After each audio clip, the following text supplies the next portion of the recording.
Hello, welcome, or welcome back to Heretical Tarot. My name is Liz. I will be guiding you on this journey today.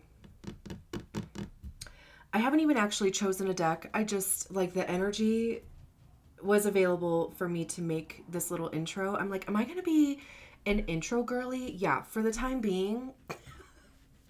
At least for this series of readings, there is going to be an intro. I want to set intentions at the beginning, or at least share with you my intention that I always have for every single reading that I do, whether it's on YouTube or one-on-one personal readings. I am not psychic. I am not claiming to be. I do know these cards. And my intention is for the message to come through me, not from me. For your highest good, for my highest good. We're just two friends reading tarot together. So anyway, I do also try to share the meaning of each card because you have your own intuition, and obviously you're the person that's involved in your own life, right? So I share the meaning of each card so that you can discern, you can listen to your own guidance around each card for sorry, I closed my eyes and all of a sudden I got lost.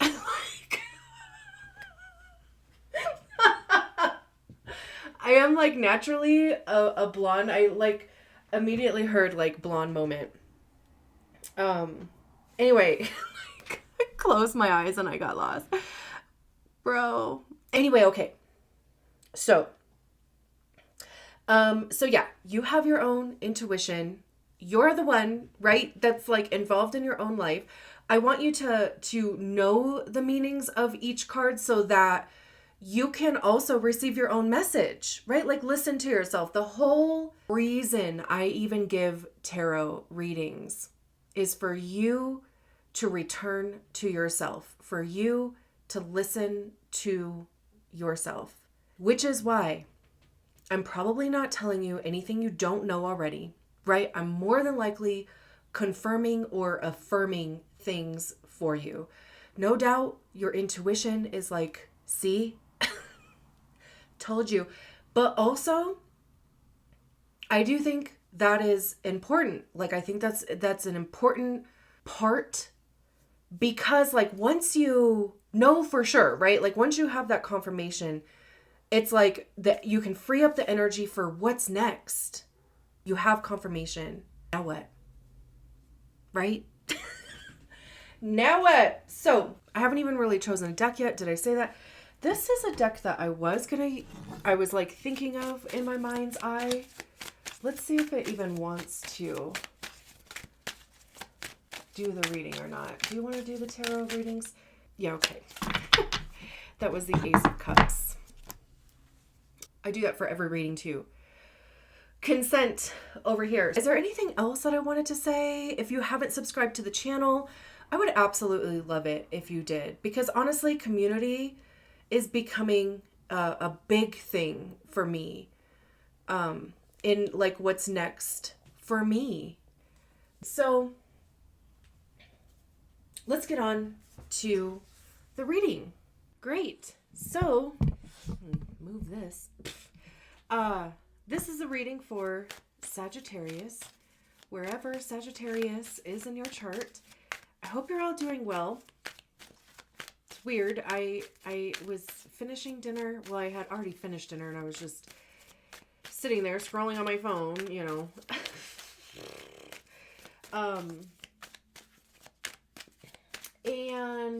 So I was like, you know what? I'm going to do the Sagittarius reading. And I stood up and my fucking ovaries hurt. I'm fortunate and grateful enough to where I don't really get cramps or anything like that. It feels kind of like that. But also it feels that way when I try to stand up straight. I don't know what the hell. And also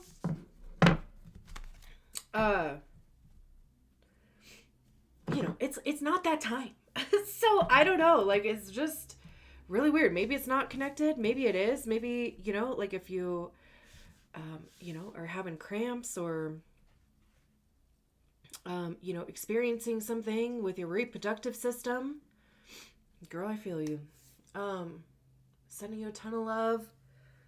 I don't know. Like I said, I usually mention the things, like, especially when I like make a decision to sit down and do the reading, and then usually, like there'll be a sensation or whatever that I feel, or like a thought will pop into my head, or something just starts cycling through my brain. Then I'm like, oh, it's you guys. So interesting, though. We have the Ace of Wands, the 10 of Pentacles, the 8 of Swords, Knight of Pentacles at the bottom of the deck, the Fool, bro. Oop, the Devil's right behind it. 6 of Swords, the Chariot. I keep hearing in my head, and also when I'm like sitting here staring at these cards, I'm reading it this way. So I'm like asking the cards, I'm like, wait, because technically this was the top card. If I like flipped the cards over, whatever. I can even read them both ways, but I just kept starting over here with the 8 of Swords. So I think that there is something to that. And I also just kept hearing in my head, like, you can't see it. You can't see it. You can't see it. You can't see it. And I know too, like a lot of us people, we do tend to get hung up in the things that we can't see, right? Like we can't like intuit what's going to happen. We can't see the path forward. And that tends to cause a lot of anxiety, fear, doubt. The 8 of Swords is the self-inflicted mind prison card.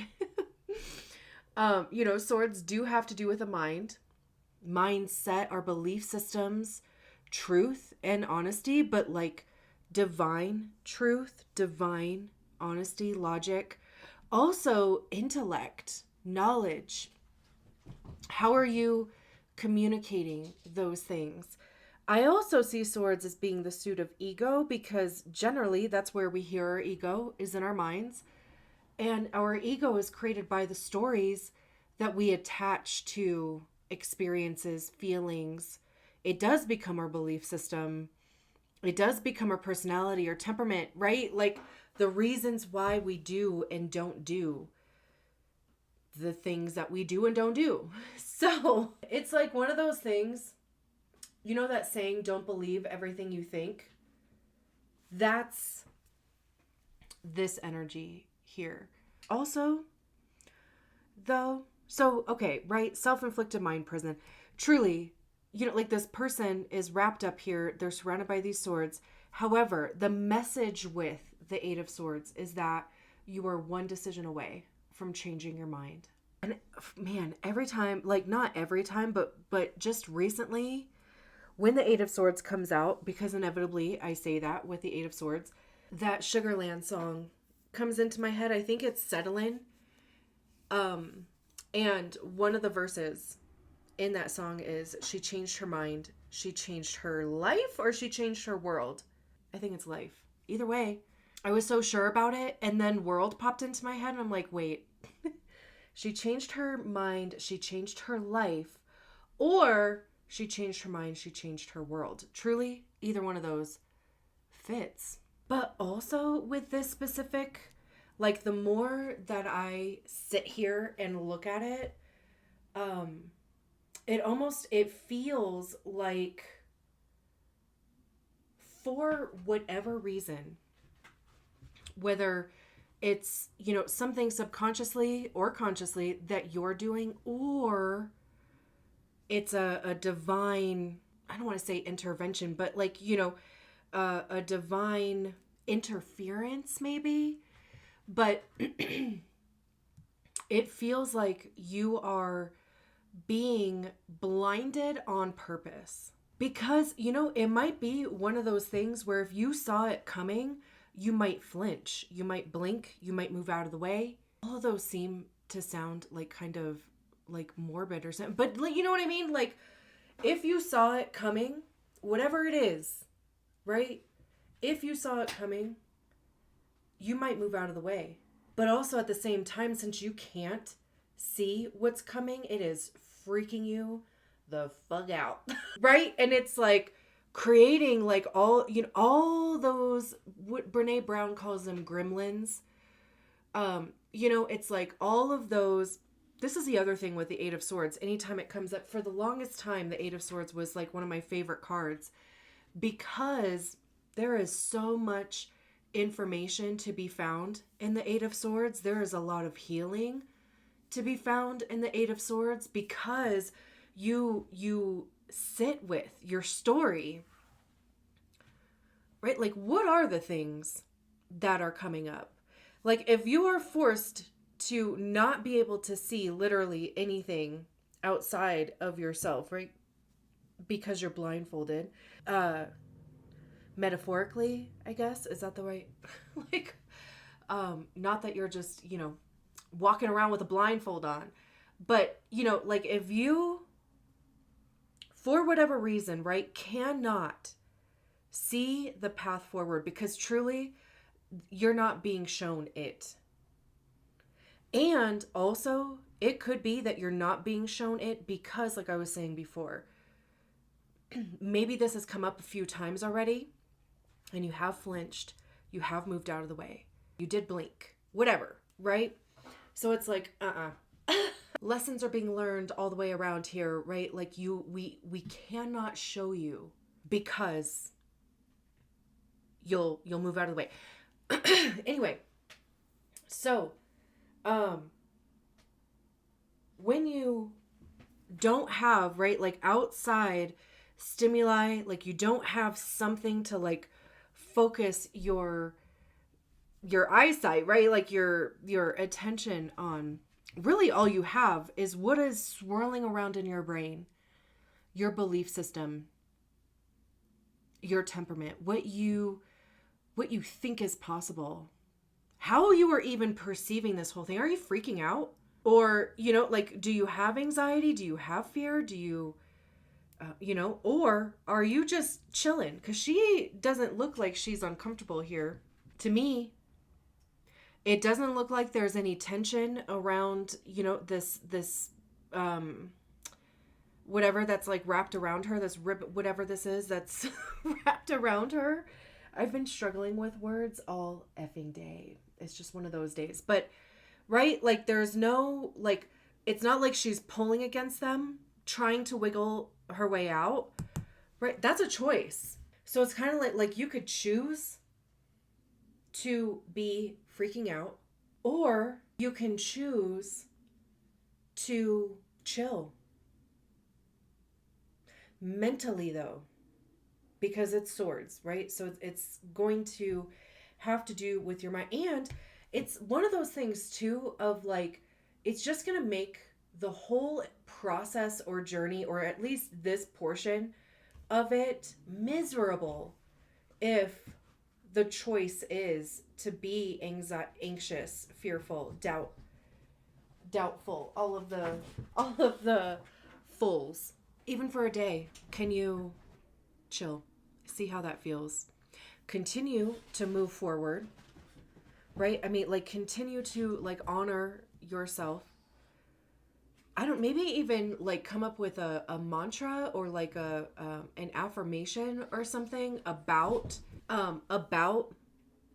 being relaxed, or about trusting the process, trusting what is trusting that for whatever reason you're not being shown the way, and you trust where you are being guided to go. I'm not like really all that good at coming up with affirmations or mantras, so you know, I'm like check with ChatGPT maybe because bro, look what is on the other side of the Eight of Swords, the 10 of effing Pentacles, and the Ace of Wands. The 10 of Pentacles is legacy, it's success, generational wealth, Pentacles has to do with our money, how we get it, how we save it, how we spend it. It's our time and our energy. How are we investing our time? And where are we investing our energy? It's our physical body and our health. Literally anything tangible, anything monetary, anything that we place worth and value on. And also our physical form. Tens are completion. So it has to do with you and others, right? Like there is enough for you and your family, your community, your peers, whatever that is, right? And not only that, it would take care of multiple generations. It would also be the culmination of something that you have put a lot of time, effort, money, energy into. It would be, seeing the fruits, like the literal fruits of your labor. The Ace of Wands, something brand new, a brand new spark. Wands have to do with the actions that we take, the motivation behind the actions that we take, creativity, passion. How are we communicating those things? I also see Wands as being information by way of experience, because that's what we get by trying things. We figure out what works, what doesn't work, what do we like, what don't we like, right? And truly the only way to figure those things out is by trying them, by taking action towards them. And also, I think most of us, it's like we're only going to accept proof through action. Like, we kind of have to be shown that something works. And a lot of people are the same way too, right? Like they don't believe that something is possible until literally somebody does it and they're like, oh shit, I didn't think that was possible. Well, you didn't try either. So, like it is something brand new. It's also coming from the future, because the right side of the card is the future. Left side of the card is the past.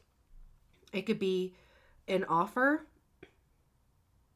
And it's also too, it's like, it's something that gets that ball rolling. This is the reason why you start taking action towards something.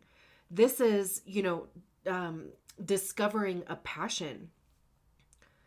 This is expressing yourself creatively.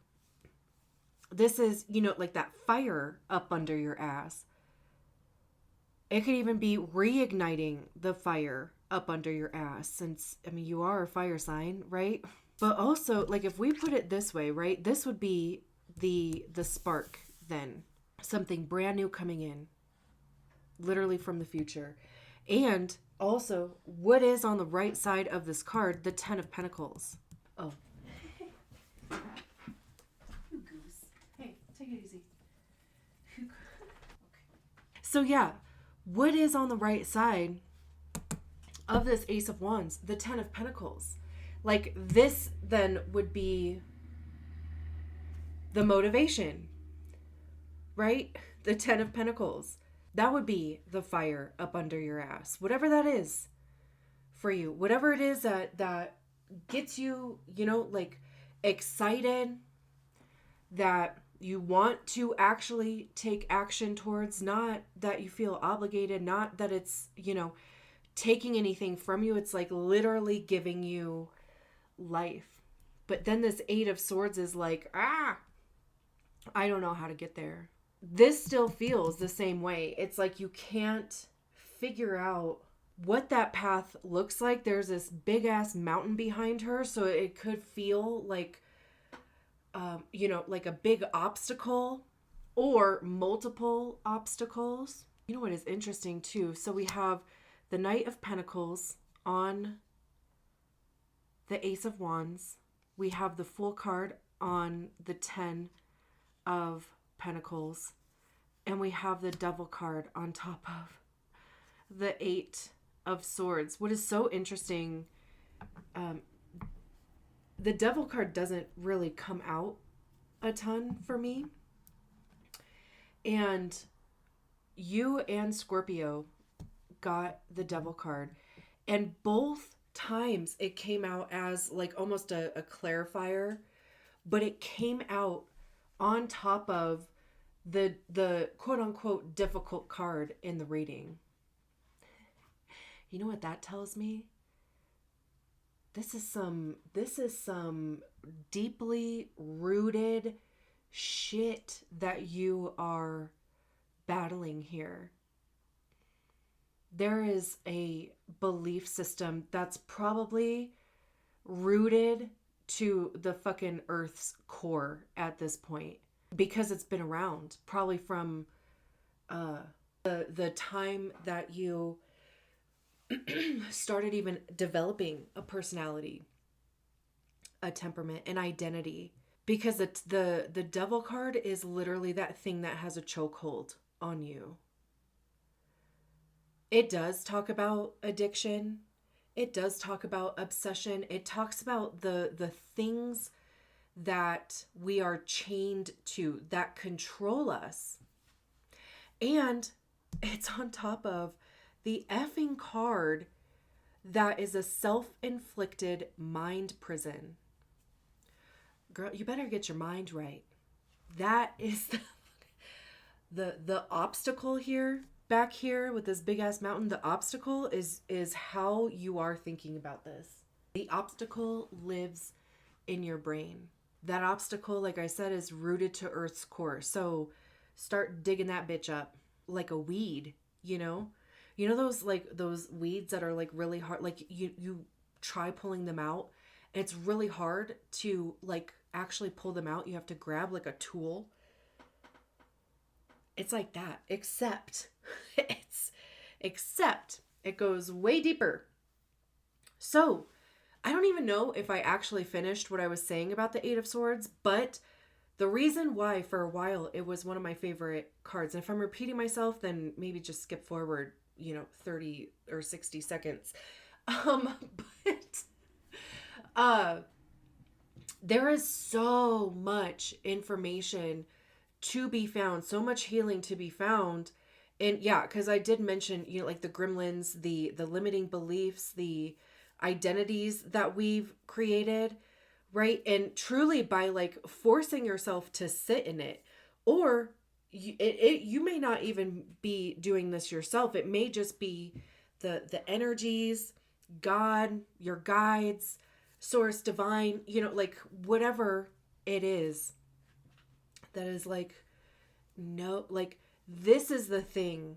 This is the thing. This is the combo that in the past made you flinch, made you move out of the way, made you blink, right? This is the thing. So that's why we have to put a blindfold on you, because this is something that is for your highest good. And we got to get this going, right? So if it gets going because you can't see it, then that's the way that it's going to go, right? Over here, I just kind of went to like the end, but over here we have the Knight of Pentacles with the Ace of Wands. Anytime the Knight of Pentacles shows up, it is the slowest moving knight in the whole tarot. And it says either you have been on this journey for a while, or it's going to be a slow moving process. And also, do not gauge your level of success on the pace of the thing. Like if it's not blowing up, if it's not coming together, if it's not something in a period of time that you expect, like overnight, do not use that as a gauge for success, because no.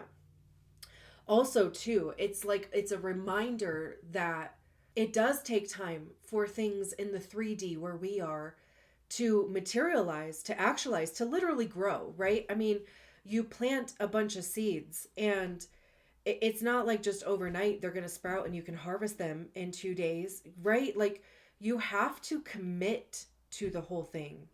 I mean, truly, like you have to commit. You have to show up. Do the stuff. Do the hard stuff. Do the stuff that you're scared of. Do the stuff that comes easy. Allow yourself to rest too. It's like literally one foot in front of the other. And you will get to your destination. It just may not be in the period of time that you want it to be. And like I said, do not gauge your level of success in whatever it is based on like how fast or slow it goes. Slowness does not equal failure. Quickness does not equal success. So anytime the Knight of Pentacles comes up, I like give this whole little spiel about it. And then we have the Fool card on top of the Ten of Pentacles. The Fool is a leap of faith. It is trusting, surrendering, because you have to metaphorically, again, right? This, please do not do this like in real life. You have to, they're standing on this cliff. The Fool card is always depicted as like taking a step off of a cliff. That's the leap, right? Please don't go walking off of cliffs. But again, metaphorically, right? Like you have to commit to that too. No flinching, no blinking, no hesitation. You have to go for it. And also it is trusting that the path is going to open up for you once you do. It's trusting that, the net is going to show up for you, or that, a parachute is going to, whatever it is, right? Like you have to trust that whatever you need will show up for you. And you know what is awesome is that the next card is a Magician. And I know we don't have the Magician out here, but the Magician says that you do have exactly what you need. You will be provided for exactly what you need, for the exact purpose that you need it for, at the exact time that you need it. So that's how you know. And not to mention, if you think about it, every single time you have taken a leap, and maybe this is different than any other leaps that you've taken, but any time that you have taken a leap, that net showed up, right? I mean, like the path opened up miraculously, like every single time. But this maybe just it like hits a bit more close to home. The motivation might be different because we do have the Ace of Wands. So that is a brand new type of motivation, and it's scary as F. And it's also making you face the demons, quote unquote, right? Again, Brene Brown calls them gremlins. They're the self-sabotage. It's your story. I kind of love too that we have the Six of Swords and the Chariot, because both of those talk about, and then we have the Hierophant, the Wheel of Fortune, the Hermit. Jeez, look at all these. Talk about trusting the process with a Hierophant, Wheel of Fortune. That's Sagittarius, the wheel turning. Hermit, following your own path, being guided by the star, faith, trust, hope, believing in your path too, just to go into those a little bit. The Six of Swords is moving from choppy waters to peaceful. And again, it's swords, so it has to do with our mind. I love that it's coming after the Devil card, because it's movement forward. Like I was saying, even maybe if you want to listen to Sugarland, the name of the song is Settlin'. She changed her mind. She changed her life. That's this. That's, your mindset, instead of like just being, bombarded with like all the stuff. It could, of course, be even like working through that, because that would be great. That would be ideal, working through that. But then this is, moving out of that mindset, allowing your mindset to be more future focused, to even like calm your mind. And like I was saying, maybe if there is a mantra or an affirmation, just something to where, when those stories keep coming up, you can offset it with something else. Like, instead of giving attention to it, being like, I'm aware of you. I already know what you're going to say. Okay. Like, who fucking cares? I get it. but I'm also being guided to do this. So I guess feel the fear, do it anyway, right? But again, just maybe having something to offset that helps to calm the mind. Not to mention, too, there are two people in this boat. One of them is the one that's being transported. One of them is the one that's actually guiding the boat. So maybe there is another person, or again, like finding a guided meditation, or finding, just something that sticks. The Chariot is Cancer. Movement forward, divine guidance. I mean, truly being taken to exactly where you are supposed to be. These also could be moving, like literally moving house, locations. I feel like the Six of Swords is like local. The Chariot is further, which offers zero help. But, a move could be on the horizon also. But again, it would be divinely guided, though, at the same time. Okay, I'm going to leave it there. Thank you so much for allowing me to go on this journey with you. This was beautiful. I'll talk to you later. Bye.